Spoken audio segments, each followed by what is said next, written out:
friends, welcome back to my channel Kalyani Creations. Day 6 of simple roses with paper. మనకు నచ్చిన colour paper ఏదైనా తీసుకొని దాంతో 7.5 సెంటీమీటర్స్లో squares cut చేసుకోవాలి. మనకు 4 స్క్వేర్స్ కావాలి. ఈ స్క్వేర్ని వీడియోలో చూపిస్తున్నట్టు ఫోల్డ్స్ చేసి ఒక షేప్ డ్రా చేసుకుని దాన్ని కట్ చేయాలి. వీడియోలో చూపిస్తున్నట్లు వాటిని సీజర్తో కర్వ్స్ లాగా చేయాలి. ఒక్కొక్క ఫ్లవర్ నుంచి లేయర్గా 1, 2, 3 లాగా కట్ చేసి పక్కన పెట్టాలి.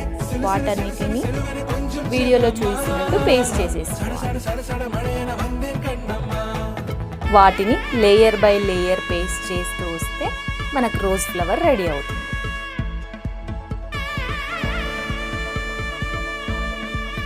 ఈ రోజ్ ఫ్లవర్ ఎలా ఉందో కమెంట్ చేయడం మర్చిపోకండి.